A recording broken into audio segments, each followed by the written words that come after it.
Hello बच्चों, पूजा Gupta YouTube channel पे आपका स्वागत है।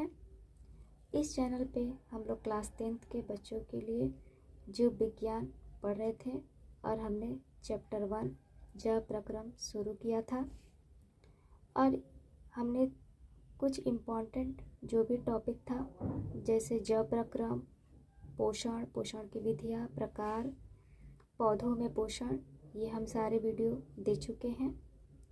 आज हम इस वीडियो में जंतुओं में पोषण पढ़ेंगे। जंतुओं में पोषण की विधियाँ क्या हैं, एक कोशिकीय जीव, बहुकोशिकीय जीवों में पोषण कैसे होती हैं, आज हम इस वीडियो में देखेंगे। आइए तो हम इस वीडियो को शुरू करते हैं। जंतुओं में पोषण। सभी जंतु परपोषी होते हैं क्योंकि ये अपने भोजन के लिए पूर्ण रूप से अन्य जीवों पर निर्भर होते हैं।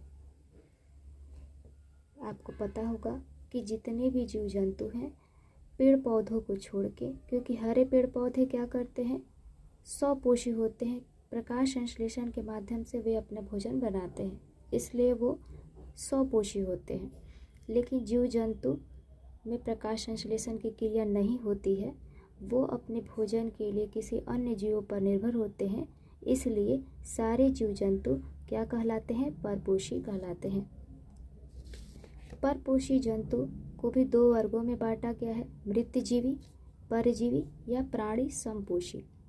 मृतजीवी वे जीव होते हैं जो अपना भोजन सड़े गले कार्बनिक पदार्थों से ग्रहण करते हैं, जैसे हमें ईस्ट हो गया, मशरूम हो गया। मशरूम आप जानते होंगे, वो एक छाता की तरह दिखाई देता है, आप अपनी स्क्रीन पे देख सकते हैं। परजीवी या प्राणी समपोषी। परजीवी वे जीव होते हैं जो अपने भोजन के लिए अस्थायी या अस्थायी रूप से किसी दूसरे जीव से अपना पोषण प्राप्त करते हैं, परजीवी कहलाते हैं। जैसे गोल कृमि, फीता कृमि, अमीबा, पैरामीशियम। ये सारे जीव के फोटो आप अपनी स्क्रीन पे देख सकते हैं। आइए तो हम अमीबा के बारे में जानते हैं। अमीबा एक सरल प्राणी समपोषी जीव है। यह मृदुजलीय, एक कोशिकीय तथा अनिश्चित आकार का प्राणी है। इसका आकार कुटपादों के बनने और बिगड़ने के कारण बदलता रहता है। ये अपने कुटपादों की मदद से ही भोजन ग्रहण करता है। इसमें भोजन के पाचन के लिए विशिष्ट अंग नहीं पाए जाते हैं। ये है अमीबा, फिगर के माध्यम से देख सकते हैं। ये कैसा जंतु है, ये एक कोशिकीय जंतु है। इसके अंदर ये आपको जो दिख रहा है ये क्या है, केंद्रक है। इसमें बिखरे पड़े ये छोटे छोटे जो दिख रहे हैं ये क्या है, कोशिका द्रव है। ये एक कोशिका झिल्ली द्वारा घिरा होता है और इसको कुटपाद कहते हैं। ये कुटपाद के माध्यम से इसमें क्या होती है, गति होती है। इसमें जो भोजन का पाचन होता है, भोजन के पाचन के लिए कोई विशिष्ट अंग नहीं होता है। क्यों नहीं होता है, क्योंकि ये क्या है, ये एक कोशिकीय जीव है। आपको पता होगा कि हमारे शरीर में भोजन के पाचन के लिए पेट है, छोटी आंत है, बड़ी आंत है, अलग अलग विशिष्ट प्रकार के अंग बनाए गए हैं। लेकिन हम लोग कैसे प्राणी हैं, हम लोग बहुकोशिकीय प्राणी हैं। लेकिन ये एक ऐसा प्राणी है, एक कोशिकीय प्राणी है, इसलिए इसमें कोई विशिष्ट अंग नहीं पाया जाता है। अब हम लोग जानेंगे कि आखिर इस एक कोशिकीय जीव में पोषण किस प्रकार होता है। आइए तो हम आगे देखते हैं। अमीबा में पोषण। अमीबा में पोषण अंतःग्रहण, पाचन तथा बहिष्करण प्रक्रिया द्वारा पूर्ण होता है। अंतःग्रहण, पाचन और बहिष्करण क्या है, आज हम इस वीडियो में जानेंगे। अंतःग्रहण का मतलब, जैसे आप मनुष्य को ले लीजिए, यदि हम भोजन खाते हैं मुंह के माध्यम से, तो उसे हम लोग अंतःग्रहण करते हैं। फिर हमारे पेट में जाता है, उसके बाद पाचन की क्रिया स्टार्ट होती है। फिर पाचन के बाद अवशोषण होता है, जैसे जितने भी प्रोटीन विटामिन्स होते हैं वो सब सोख लिए जाते हैं। उसके बाद जो अनपचे भोज्य पदार्थ होते हैं वो हमारे शरीर के माध्यम से बाहर निकल जाते हैं, यानी उसका बहिष्करण हो जाता है। उसी प्रकार अमीबा भी होता है।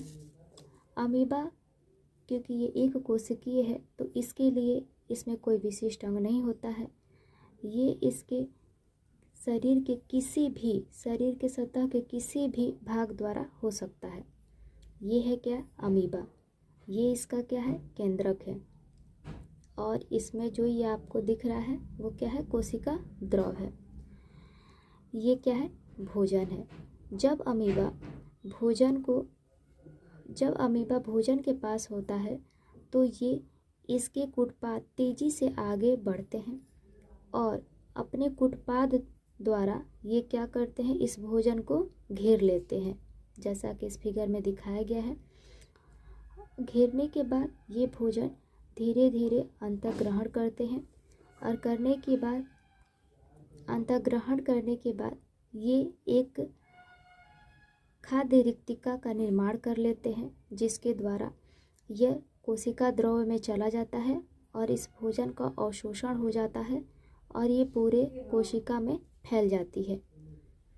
उसके बाद ये धीरे धीरे ये अनपचे भोजन को बाहर निकालता है और कुटपाद के माध्यम से ही इस पूरे अनपचे भोज्य को बाहर निकाल देता है। तो अमीबा में पोषण की ये प्रक्रिया है।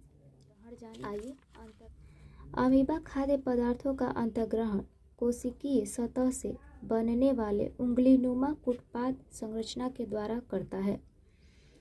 दोस्तों, ये आपको जो दिख रहा है ये क्या है? कुटपाद है।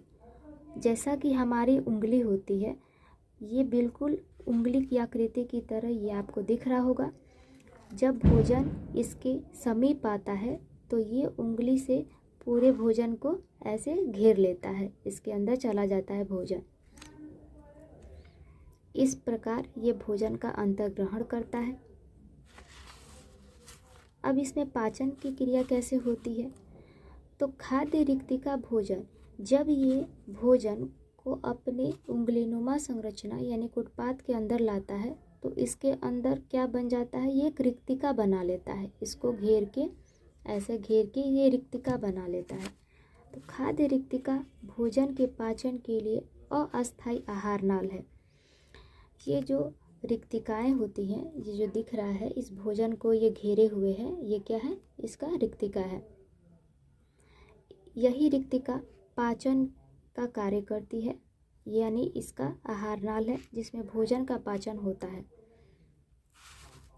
भोजन पच गया, अब तो जो अनपचा भोजन होगा उसको क्या करना है? उसको बाहर निकालना है। तो बचा हुआ अपचे भोजन को शरीर से बाहर निकालने के लिए कोई निश्चित स्थान नहीं होता है, ना ही इसका कोई निश्चित स्थान होता है और ना ही कोई निश्चित विशिष्ट अंग होते हैं जिससे ये भोजन का पाचन कर सके। अतः ये शरीर के किसी भी भाग द्वारा भोजन को अंतःग्रहण भी करता है तथा बहिष्करण भी करता है। शरीर की सतह के किसी भाग में एक अस्थायी छिद्र का निर्माण होता है जिससे अपचा भोजन बाहर निकल जाता है। तो हमने जाना कि अमीबा में भोजन का अंतःग्रहण, पाचन और बहिष्करण किस माध्यम के द्वारा होता है।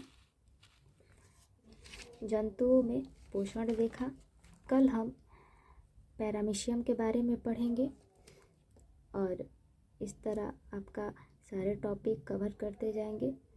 तो आई होप आपको अच्छा लगा हो तो लाइक और सब्सक्राइब कीजिएगा। Thank you so much. Bye.